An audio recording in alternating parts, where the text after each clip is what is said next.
திருப்பரங்குன்றம் மலையில் தீபம் ஏற்றும் விவகாரம் தமிழக அரசின் மேல்முறையீட்டு மனுவை தள்ளுபடி செய்தது உயர்நீதிமன்ற மதுரை கிளை.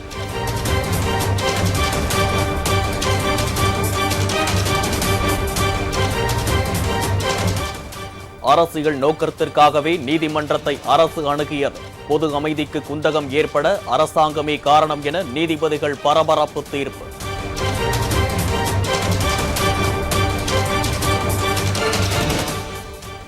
பரபரப்பான அரசியல் சூழலில் ஆளுநர் ஆர்.என். ரவியை நேரில் சந்தித்தார் எடப்பாடி பழனிசாமி. திமுக அரசு மீது புகார் அளித்ததாக தகவல்.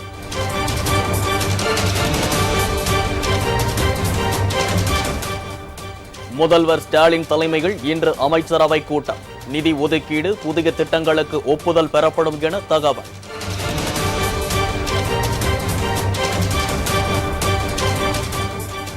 முன்னாள் மத்திய அமைச்சர் சுரேஷ் கல்மாடி காலமானார். புனேவில் உள்ள மருத்துவமனையில் சிகிச்சை பெற்று வந்த நிலையில் உயிர் பிரிந்தது.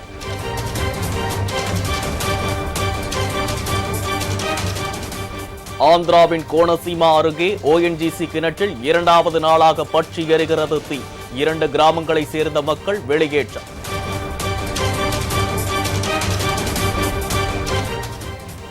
ராமேஸ்வரம் ராமநாதபுரம் இடையே தண்டவாள பராமரிப்பு பணிகள். 2வது நாளாக இன்றும் பயணிகள் ரயில் சேவைகள் ரத்து.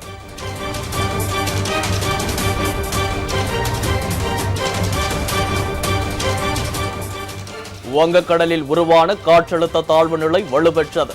தமிழ்நாட்டில் ஜனவரி 9 மற்றும் 10ஆம் தேதிகளில் கனமழைக்கு வாய்ப்பு.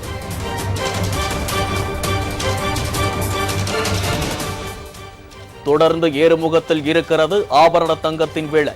தங்கத்திற்கு இணையாக வெள்ளி விலையும் தொடர்ந்து அதிகரிப்பு.